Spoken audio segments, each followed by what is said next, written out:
Do I deserve you? असं का विचारतेस? कारण मला खूप खुजं वाटतं तुझ्यासमोर. तू खरंच खूप चांगला माणूस आहे सरे. लाखात एक वगैरे म्हणतात ना, तसा आहेस तू खरंच.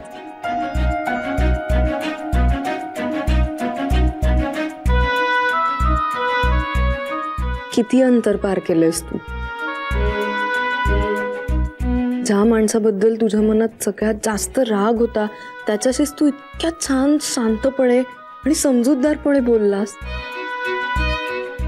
तुझ्या आईची बाजू किती छान मांडलीस तू त्यांच्या समोर. हे सगळं करायला खूप ताकद लागते हो. खूप आत्मिक बळ लागतं.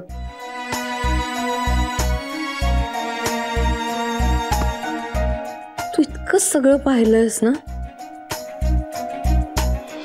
माझं नाहीये तसं.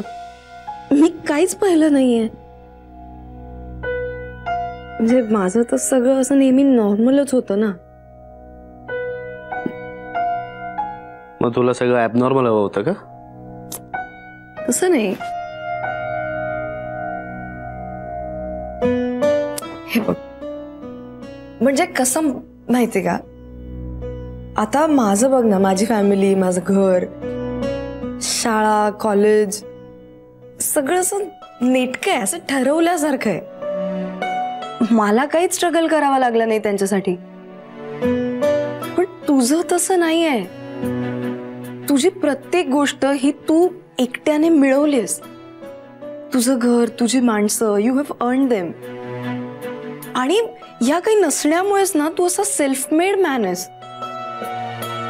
मला असं काही तयार नाही करावं लागलं. म्हणजे सगळं रेडीमेड आलं ना हातात. मागच्या जन्मी काहीतरी पुण्य केलं असणार तू बाबा. मग ठीक आहे ना, आहे तुझ्याकडे, तुला हे सगळं मिळालंय तर मग त्याचा आनंद घे ना. Don't repent on that. I am not repenting on this. पण मला नाही कळत कसं शहाणं व्हायचं तुझ्या इतकं. मी नाहीये तुझ्यासारखी. मी सांगते तुला अगदी मारे की बॅलन्स्ड राहा, बॅलन्स्ड राहा. पण मला नाही वाटत माझ्यावर अशी सिच्युएशन आली तर मी इतकं छान बॅलन्स्ड राहू शकेन.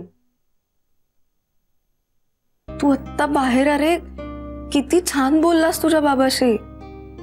तू रागावला होतास पण किती कंट्रोल, किती शांतपणे बोललास तू मुद्देसूद. तू सगळं सांगितलंस त्यांना, तुला त्यांचं काय पटतं काय पटत नाही.